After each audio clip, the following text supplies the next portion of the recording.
Bíblia aberta em Mateus 21, mas o texto está aqui na projeção. Mas antes de fazer a leitura do texto, vou fazer uma introdução, uma nova introdução. A gente está fazendo a introdução, é o terceiro domingo. Mas é porque a gente quer deixar muito claro onde a gente quer chegar e qual é o caminho que nós estamos trilhando, porque essa série é um pouquinho mais demorada. Mas nós, antes de falarmos propriamente dos valores do reino, nós estamos falando sobre o que é esse reino, sobre a mensagem que esse reino então tem e quem é o rei desse reino. Então, a gente já falou sobre a mensagem de Jesus, sobre uma mudança de mente, sobre a sua presença, sobre o seu poder na vida das pessoas, desde o momento em que aceitam Ele como Senhor e Salvador das suas vidas. Essa ideia do Senhor é importante, que é a ideia do senhorio, daquele que então governa a nossa vida. E nessa proposta a gente vai então começar a refletir sobre o caráter, né? Quais são os valores que vão determinar o nosso caráter a partir dessa realidade. Então a ideia é a gente aprender a viver a partir dessa realidade. A boa nova é a salvação eterna, como a gente tem visto até aqui. E hoje o tema da mensagem do grande convite é o convite para viver essa vida com Deus. Nós queremos que a partir do sacrifício de Jesus na cruz, nós somos salvos, somos justificados, somos separados para viver uma boa e maravilhosa vida com os valores do reino de Deus. Então nós somos convidados e convidadas a desenvolver a nossa salvação.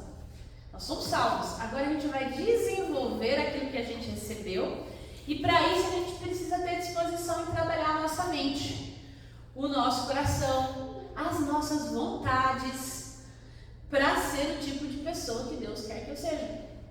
Então, nesse sentido, a gente vai meditar no Sermão do Monte, que está registrado a partir do capítulo 5 de Lucas e vai até o 7, então é um trecho um pouco extenso. E a gente vai falar ao longo desse período, a partir da semana que vem a gente entra em Mateus 5 mesmo, e a gente vai falar sobre as várias propostas de Jesus nesse sermão, que é chamado o Sermão das Bem-aventuranças.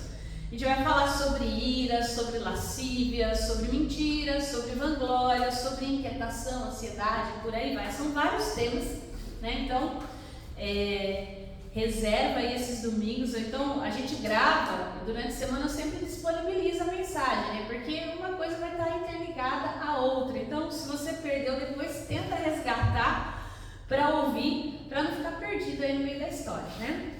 Mas antes da gente entrar nesses valores, eu queria falar então sobre esse grande convite, que é viver a nossa vida a partir da realidade do reino, que existe um reino, que existe um rei e como isso pode ser bom. Então, Mateus 21, eu vou ler do 23 ao 32 na nova versão transformadora, que é o texto que está na projeção, mas dá para você seguir na sua Bíblia tranquilamente, diz a palavra do Senhor.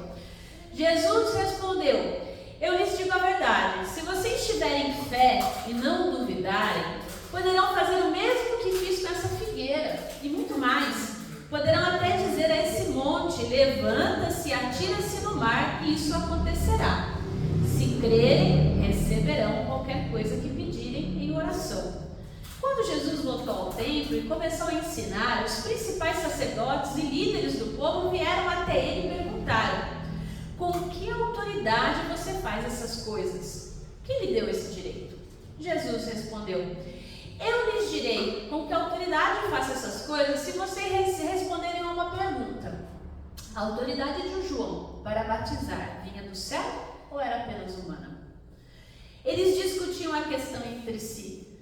Se dizer que vinha do céu, ele perguntará por que não cremos em João. Mas se dissermos que era apenas humana, seremos atacados pela multidão, pois todos pensam que João era profeta.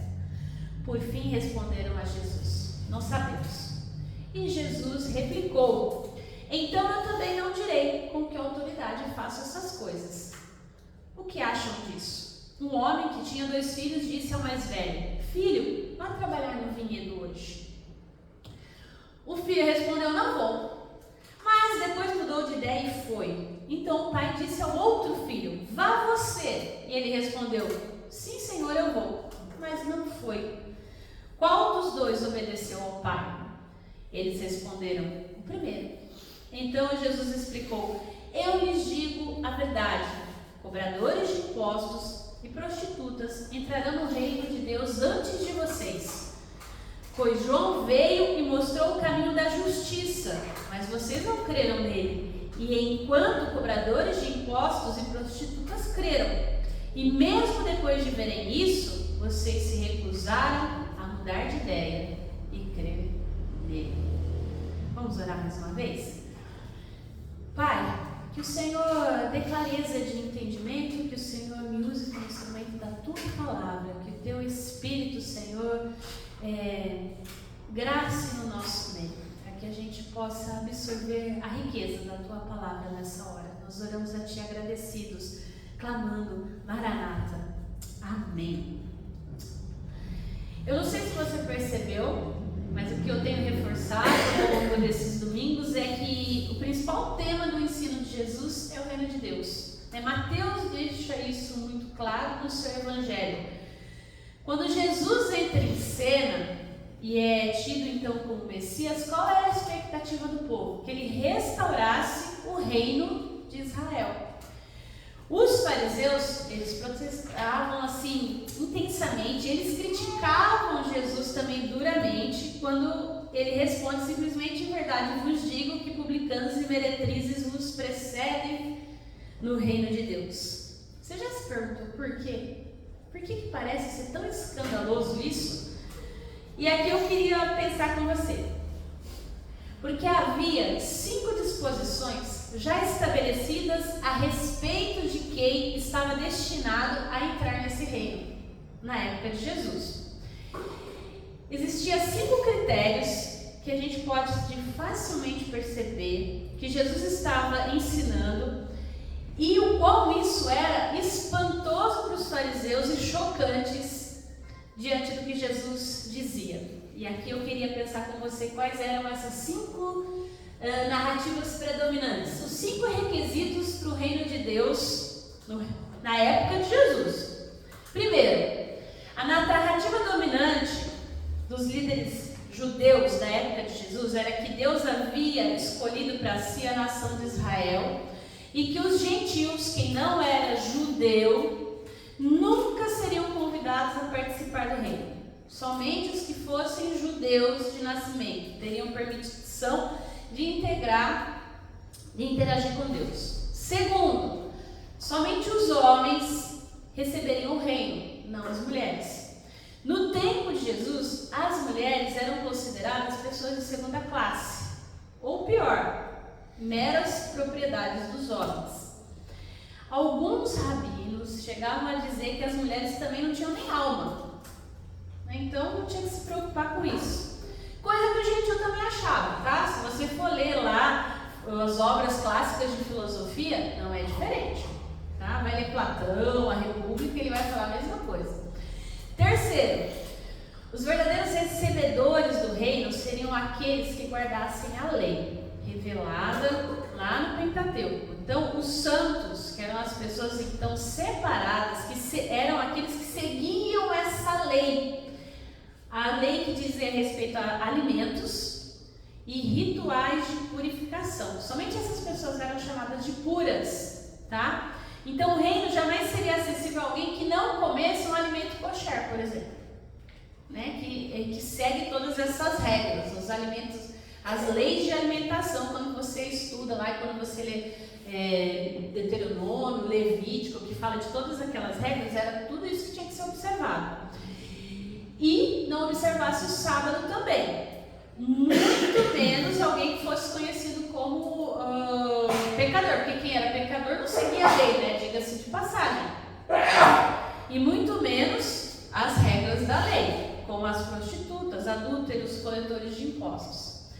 E quarto, só poderiam entrar no reino de Deus os fisicamente capazes e saudáveis, tá? Então, a doença era tida como um sinal de pecado e maldição de Deus. Qualquer tipo de doença. Então, o reino não era acessível aos doentes.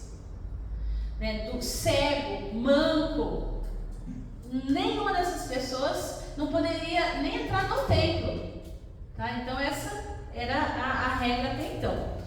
E o quinto pobre? O pobre era alguém que tinha sido abandonado por Deus, por isso que era pobre. Então, nesse sentido, em consequência, o reino era destinado a quem tinha recurso, a quem era rico, porque na verdade esse foi abençoado por Deus. Então, embora o rico pudesse ser abençoado quando ele dava esse esmola para os pobres, mas o pobre não fazia parte da lista de convidados do reino até então. Então, essa era uma narrativa existente na época de Jesus. A forma de interpretação dos rabinos e mestres da lei que foi dada por Deus até aquele momento deixa claro que só entrariam então nesse reino de Deus um clube exclusivo: judeus, homens, religiosos justos, pessoas saudáveis e pessoas ricas. Os outros não. Então, o ministério de Jesus, se você vai ver ao longo de todos os evangelhos, ele é justamente um opositor a essa narrativa. Porque você vê Jesus abençoando os pobres, tocando em leprosos, curando mancos, perdoando gentios, valorizando homens e mulheres que não estão dentro desse quadro, inclusive mulheres notariamente pecadoras. Ele ensina e conversa com essas mulheres em pé de igualdade, né? Ele está lá ensinando Maria, por exemplo, irmã de Marta, de forma como ele ensinaria um homem.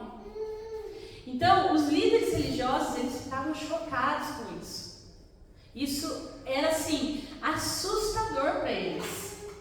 Então, Jesus, ao se associar com reconhecidos pecadores, mulheres e não judeus, ele estava dizendo para essas pessoas que elas eram convidadas no reino, o que até então não era. Consegue entender como é que a coisa é complicada? Mas você fala assim, como é que Jesus então podia fazer isso? Porque a gente entende o que ele representava o próprio reino de Deus. Ele vem quebrar com essa narrativa existente. Ele não é só o arauto, ele também é a expressão, a incorporação viva, pulsante, tangível, física, palpável do reino. Ele é o próprio reino. Então, quando ele tocava o doente, quando ele se assentava para comer com essas pessoas, elas estavam diretamente entrando em contato com o reino. Mateus, ex-coletor de impostos, Maria Madalena tida como ex-prostituta, existem divergências aí nas interpretações da história. O fato é que, seja sendo ou não sendo, eles foram transformados ao entrar em contato com Jesus. As suas vidas foram transformadas, o seu círculo mais próximo foi transformado. Agora eles podiam fazer parte de um reino que até então era inacessível para eles. Isso era chocante. Viver no reino, e aí esse é o grande desafio para nós, é imitar o reino. Né? Estamos na era dos influencers, né? Eu falei que de manhã eu estava dando spoiler do sermão, é mais ou menos isso, né? A gente sempre quer comprar o mesmo produto, ter o mesmo perfume, vestir a mesma roupa. Já que a gente está num reino, que rei é esse? Implica em não fazer do chamado, e aqui que é interessante, não é uma cláusula de exclusividade, de ser VIP, como os judeus achavam que era. Não é isso. Implica, na verdade, a gente ser como Deus é. Então, Deus é amor, Ele me convida a amar. Deus é perdão, Ele convida a me perdoar. E da mesma forma, então, viver no reino, e aqui o grande desafio que eu queria propor essa manhã, é envolver-se com hospitalidade. Porque o nosso Deus, Ele recebe a todos. Né? Então, aí o desafio para nós essa semana é praticar a hospitalidade. E a gente vai entender melhor sobre isso, porque praticar a hospitalidade nos deixa vulneráveis.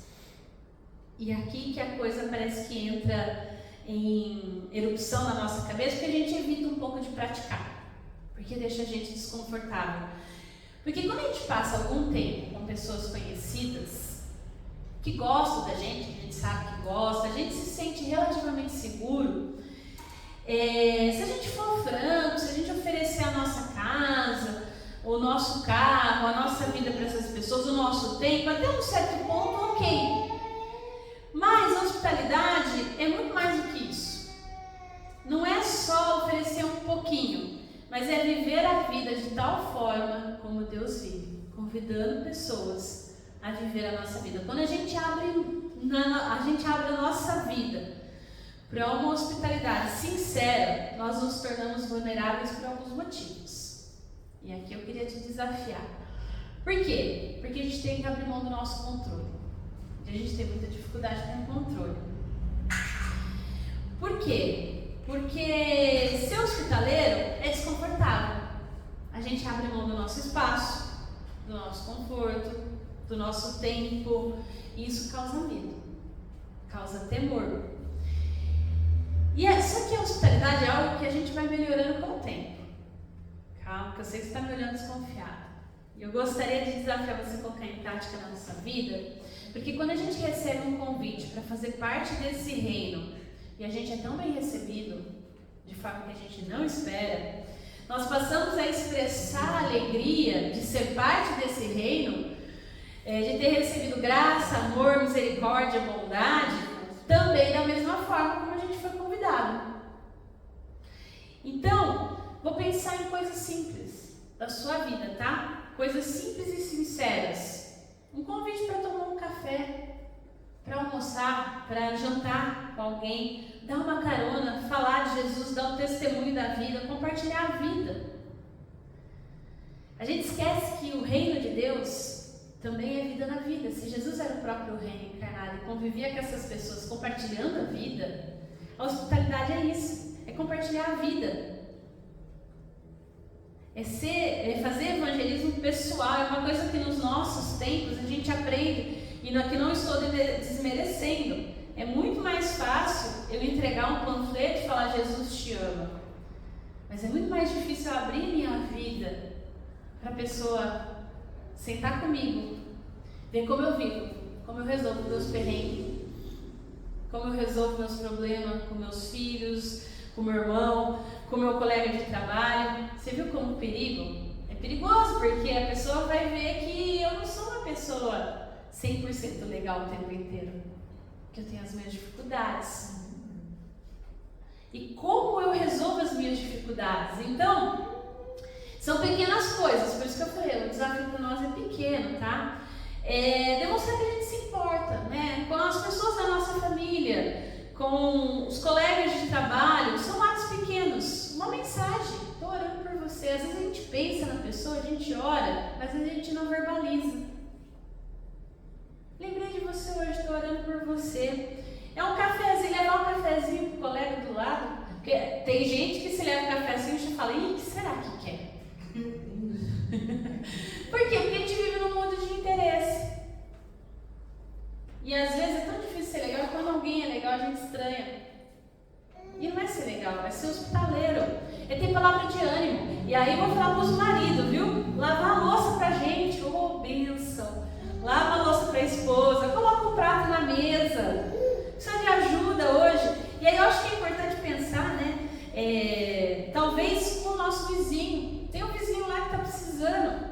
Que nem eu vi aqui, o dia desse falou assim, Mariana, tá lá, tá precisando pôr um negócio. Às vezes você precisa, você compartilha. Às vezes você fala, nossa, preciso ver alguém para fazer tal coisa. E às vezes você não tem, você não conhece, mas se você ouve a pessoa e sabe que ela tem necessidade, e você verbaliza isso, você pode falar assim, olha, eu conheço, se eu não faço, eu conheço alguém que faz. Essas coisas simples, também é hospitalidade. A gente acha que não, mas é ser um pouquinho desse reino na vida das pessoas. Às vezes tem um buraco lá na calçada que toda vez alguém cai. Eu não preciso, às vezes, esperar quem será que é o dono do buraco. Se eu posso fazer, por que não tapar o buraco?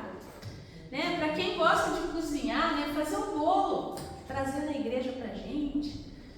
Né? Fazer uma refeição também, convidar as pessoas a compartilhar a vida. São coisas simples, que demonstram cuidado, expressão de hospitalidade, que também expressam esse reino, que é de graça. amor, misericórdia, bondade. É realmente as pessoas verem que a gente está sendo hospitaleiro, que a gente está fazendo alguma coisa por elas, que a gente não está esperando nada em troca. E eu não devo esperar nada em troca. Esse é o detalhe. Se eu der esperando, eu não estou fazendo como tem que ser feito. Eu tenho que realmente... Eu não recebi de graça, eu passo para frente. Essa é a lógica do reino. Então, preste atenção nas pessoas, deixe o celular de lado, olhe nos olhos e escute com cuidado. Escutar, porque às vezes a gente escuta pensando em responder ou querendo arrumar solução. Às vezes a pessoa só quer falar porque ela precisa desabafar. E a gente não precisa ter solução para o problema dela. Eu tenho aprendido isso no pastorado, que às vezes a gente é cheio de arrumar solução, mas tem coisa que não tem solução. É Deus que está trabalhando na vida da pessoa e a gente faz o que a gente escuta, a gente ama, ouvindo, orando por ela. Senhor, orando depois, Senhor, o que eu posso fazer para ajudar essa pessoa? Não quer dizer que a gente vai ter que resolver. Né? Então, se eu não posso, eu também não escuto. Então, é desafiador para a gente. Convide outras pessoas para entrar no grupo, né? Se a gente está na nossa rodinha de amigos, a gente só tem aquele grupinho, né? Gaste tempo com as pessoas. Era o que Jesus fazia. Jesus demonstrava isso gastando tempo com as pessoas. Ele falava com as mulheres, como ele falou com a mulher samaritana no posto, que era algo inconcebível no seu tempo. Mas ele fez. Os requisitos de Jesus para entrar no reino são diferentes. São requisitos que envolvem hospitalidade e cuidado. Mas antes que você me diga, Gisele, você leu o texto, você esqueceu no texto, nunca mais voltar para o texto? Vamos a ele, que aí a gente consegue entender melhor. Jesus ele é questionado pelas autoridades religiosas e do povo acerca da sua autoridade e de quem lhe conferia essa autoridade. Jesus responde com uma nova pergunta, trazendo à memória João Batista, que veio preparar o caminho de autoridade para Jesus. Ambas as perguntas, se você prestar atenção, eu acho Jesus o máximo, porque o pessoal pergunta e ele responde com outra pergunta. E você fica, oi? Porque ele responde com outra pergunta aquilo que lhe é feito. Mas eu queria convidar com você para que a gente pudesse ler as entrelinhas. Mateus, ele acrescenta uma parábola para aproximar o assunto da vida da comunidade. Eu acho isso impressionante. Ele traz um exemplo, então, de dois tipos de comportamento. Aquelas pessoas que dizem que se comprometem a fazer algo e não fazem, e aqueles que não se comprometem, mas acabam fazendo. E o desfecho traz novamente João Batista e indica o centro da mensagem, que é o caminho de justiça.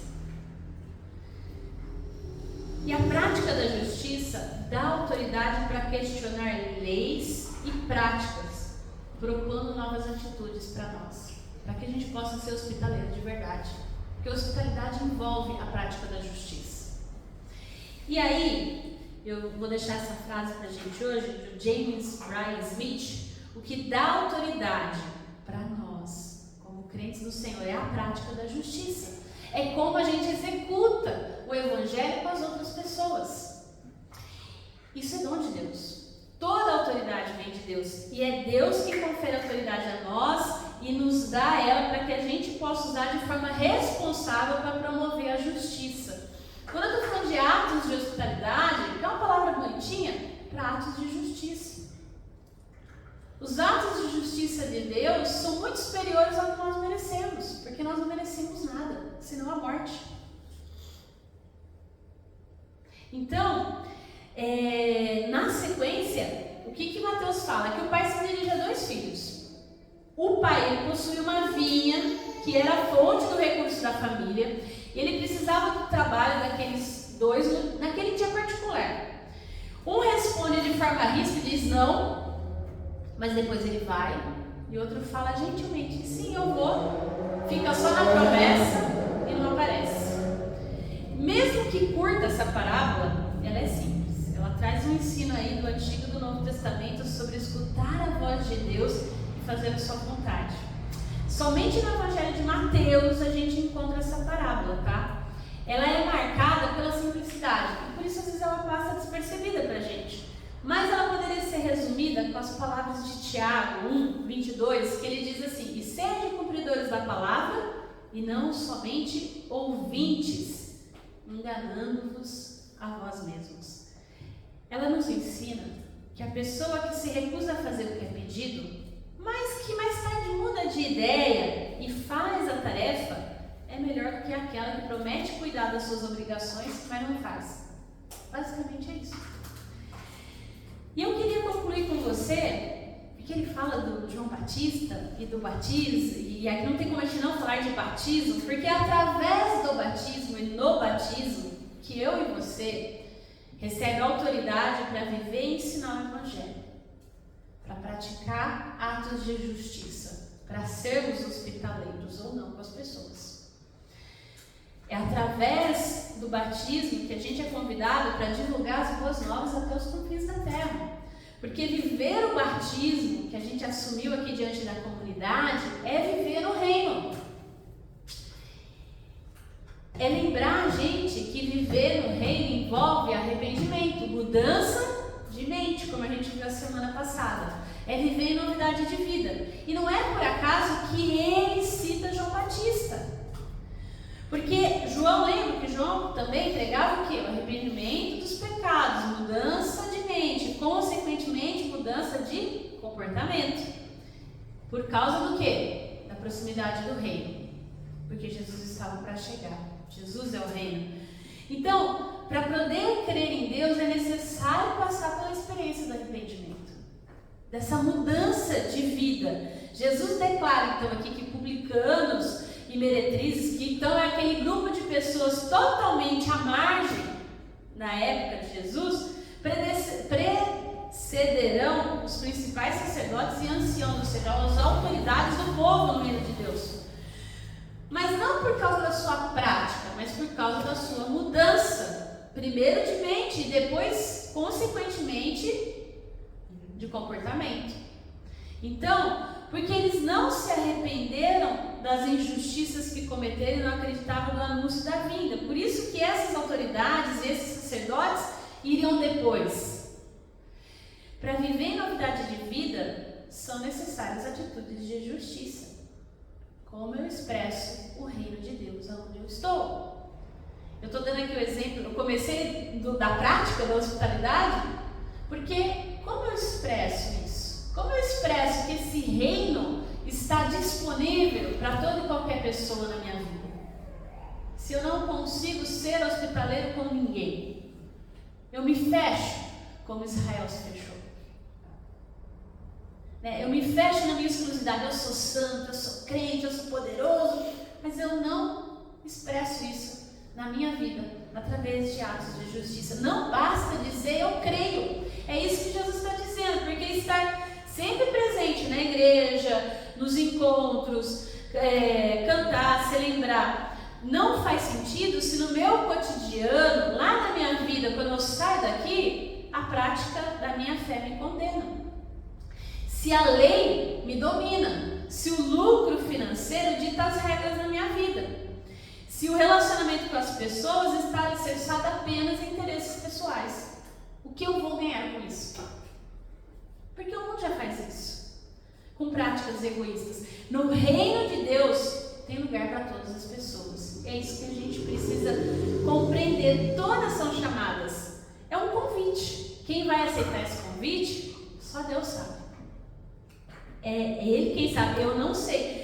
Se eu sou então representante desse reino, eu tenho que deixar claro que não importa, porque às vezes a gente olha o comportamento e a gente já julga pelo comportamento, mas quem vai transformar esse comportamento na vida da pessoa no futuro, se ela se converter, é o próprio Deus. Não é o nosso discurso, não é o que a gente faz ou como a gente faz. A gente falou semana passada de um reino que já chegou, mas ainda não está presente na sua plenitude.